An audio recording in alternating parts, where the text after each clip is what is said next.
This is a Harley Davidson Helmet Lock. It's their keyed version, which means that it uses a key to unlock it and then to lock it. It attaches permanently to the motorcycle using this clamp, and they give you 4 tamper-resistant screws to attach it to the bike. Here's a closer look at it. It's got HD stamped in the front here. There's the top, there's the back. I've read several messages online or questions basically saying that the person would go to their local Harley Davidson dealer and they went to their local locksmith shop trying to find replacement key blanks, and neither place could supply them with a replacement blank. I was not able to find an exact replacement either. However, I did find a key blank that's pretty common that you can use in this lock with just a minor modification, and the purpose of this video is to show you which key blank you can use and how to modify it to work in the lock. This is the replacement key blank you can use for this lock. It's called a Y12. It's pretty common, so you should be able to find it at your local locksmith shop.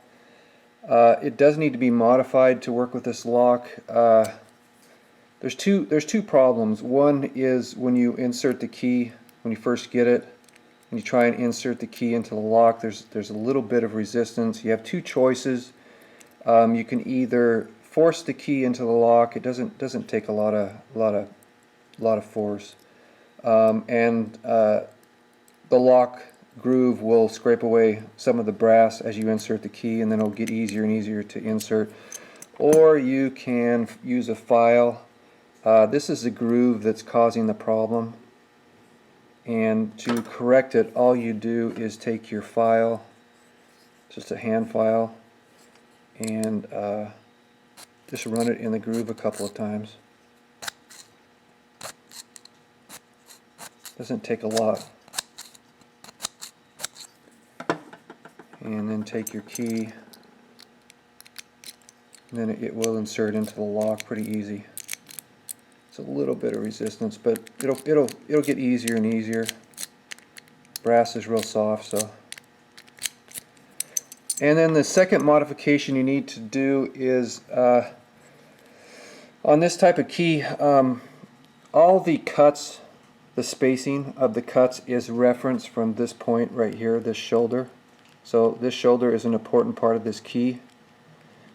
The problem with this key and this lock is this shoulder is a little bit too wide and too high to fit inside of this lock. If I can get a close-up here. When you insert the key, that shoulder hits the outside of the lock right here, and it shouldn't. It should go inside of this opening and make contact with that ledge right here. Hopefully you can see that and it's focused. To correct the key, all you do is take your file. Remember, you don't want to remove the shoulder completely, and you don't want to take too much of it off, but I'm not going to file it on video because it's too hard with this camera in front of me. But I've got a key that I've already filed, and you can see how much I've taken off. Just a little bit. And then to make it more narrow,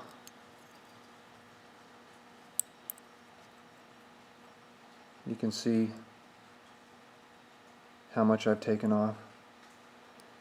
And then once you do those two modifications, your modified key will fit the way it's supposed to into the lock. Let me take it out with it, you can see. And then once you have it cut correctly, which I've already done, it will open the lock and lock it. So that is the key that you need. To replace your keys, just go to your local locksmith shop and get a Y12 and do those 2 modifications, and you'll be good to go. Thanks for watching.